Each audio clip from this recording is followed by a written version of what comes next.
Hello बच्चों, आशा करती हूँ कि आप सभी अच्छे होंगे। आपका मेरे चौहान क्लासेस में स्वागत है।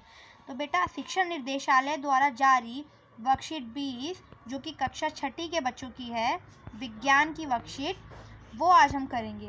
बेटा, इस वर्कशीट को करने से पहले मैं आपसे रिक्वेस्ट करना चाहूँगी कि आप मेरे चैनल को सब्सक्राइब करें और ज़्यादा से ज़्यादा लोगों तक इसको सब्सक्राइब करने के लिए कहें, ताकि आपके साथ साथ और लोगों को भी इस वीडियो का फ़ायदा हो। तो चलो स्टार्ट करते हैं। सबसे पहले लिखा हुआ है एक बॉक्स में चेतावनी। किस चीज़ से चेतावनी? अब देखो क्या लिखा है। कभी भी विद्युत स्विच या यंत्र गीले शरीर से नहीं छूना चाहिए।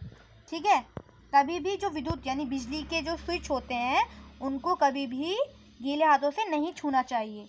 फिर दूसरा लिखा है, कभी भी विद्युत तार नंगे हाथों से नहीं छूना चाहिए। कभी भी विद्युत तारों को नंगे हाथों से नहीं छूना चाहिए, यानी प्लास, पेचकस, ऐसे जो हथियार है उनका यूज़ कर ही उनको ठीक करना है, तो उसी से कर सकते हैं। हम बिल्कुल नॉर्मल हाथों से नहीं छू सकते, करंट लगने का डर होता है। फिर तीसरा लिखा है, कभी भी पतंग विद्युत तारों के पास नहीं उड़ाना चाहिए। ठीक है ना, करंट लग जाएगा अगर पास उड़ाएंगे तो उसके।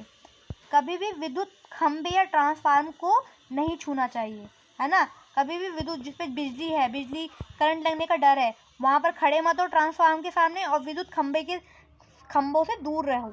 ये बोलते हैं ना, ये चेतावनी होती है ना, हमारी सावधानी के लिए, हमारी प्रोटेक्शन के लिए ही होती है, ताकि हमें कहीं बिजली का करंट ना लग जाए, इसीलिए हमें चेतावनी दी जाती है। ये सबसे लास्ट चेतावनी क्या है? बल्बों को तभी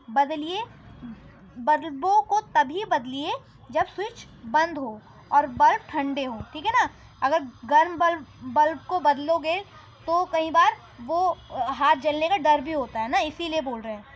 तो ये सारी की सारी चेतावनियाँ हैं बेटा। उसके बाद ये आपको ये दे रखा है, इस पर लिखा है विद्युत सेल। तो विद्युत सेल दो प्रकार के होते हैं। पहले होता है धनात्मक सिरा और ऋणात्मक सिरा, यानी दो सिरे होते हैं सेल के। ठीक है ना, और इसकी परिभाषा क्या है विद्युत सेल की? यंत्र जो रासायनिक ऊर्जा को विद्युत ऊर्जा में बदलता है। सभी विद्युत सेलों में दो सिरे होते हैं, जिसमें एक है धनात्मक सिरा और दूसरा है ऋणात्मक सिरा। फिर लिखा हुआ है बेटा बैटरी। ये बैटरी है ना। फिर बैटरी की परिभाषा दी हुई है, दो या दो से अधिक विद्युत सेल को बैटरी कहते हैं। ठीक है ना। फिर उसके बाद बल्ब दिखा रखा है, और बल्ब के अंदर की जो ये तारें होती है इनको बोलते हैं बल्ब का तंतु। क्या बोलते हैं? बल्ब के तंतु। अब बल्ब की परिभाषा क्या है?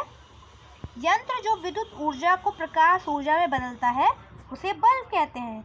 यंत्र जो विद्युत ऊर्जा को प्रकाश ऊर्जा में बदलता है उसे बल्ब कहते हैं। फिर बल्ब का तंतु की क्या परिभाषा है? बल्ब के अंदर घुमावदार पतंग स्टन का तार जो दोनों किनारों से मोटे तारों से जुड़ा होता है उसे बल्ब का तंतु कहते हैं। क्या कहते हैं? बल्ब का तंतु कहते हैं। फिर आगे चलते हैं बेटा। ये देखो, यहाँ पर ना आपको यहाँ पर विद्युत अवयव के चिन्ह दिए हुए हैं, जिसकी जानकारी हमें नहीं होती है, पर जो बिजली की समझ रखते हैं उनको ये सिंबल्स पता होते हैं। जैसे कि तार का सिंबल ये होता है। फिर उसके बाद स्विच ऑन की स्थिति में ये वाला सिंबल होता है। फिर बल्ब का सिंबल ये वाला होता है। फिर सेल का सिंबल ये वाला होता है, और स्विच ऑफ की स्थिति में ये वाला सिंबल होता है, और बैटरी का सिंबल ये वाला होता है।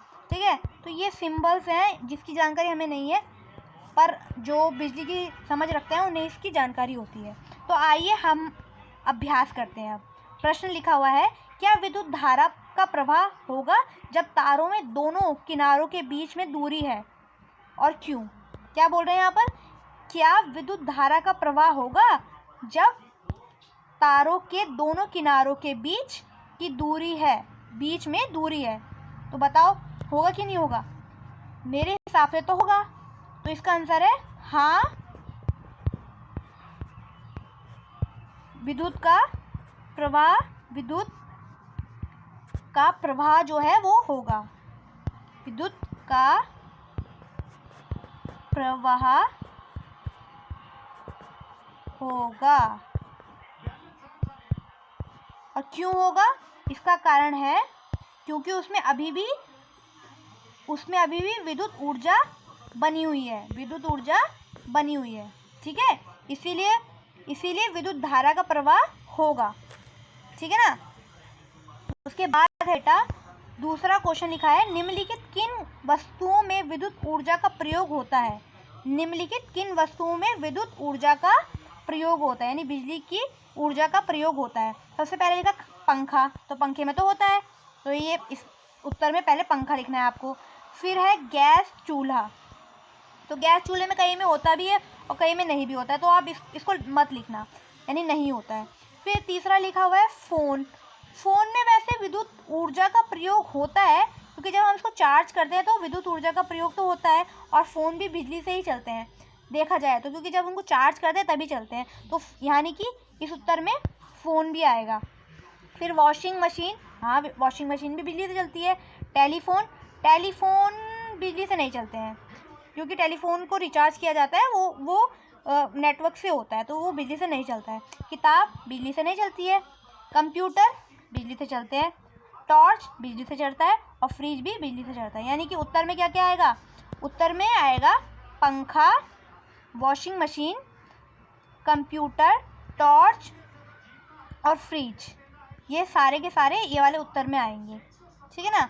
उसके बाद लास्ट लिखा हुआ है बेटा, सेल में 2 सिरों के नाम लिखो। सेल के 2 सिरों के नाम लिखो। अब यहाँ पर आपको मैंने सेल के बारे में बताया था, ये रहा, ये जो है ये सेल के बारे में है, और ये सेल के 2 सिरे कौन कौन से, धनात्मक सिरा और ऋणात्मक सिरा, यानी 2 सिरे होते हैं सेल के, धनात्मक और ऋणात्मक सिरा। तो ये आपका ये जो है ये तीसरे का आंसर है, तीसरे का उत्तर है ये, ठीक है, ये उत्तर है तीसरे का। यानी कि इसको आप कहाँ लिखोगे, यहाँ पर लिखोगे, यहाँ लिखोगे, ठीक है। इसके साथ ही बेटा आपकी वर्कशीट कंप्लीट होती है। आशा है कि आपको ये पसंद आई हो, और पसंद आई हो तो प्लीज़ लाइक कीजिए।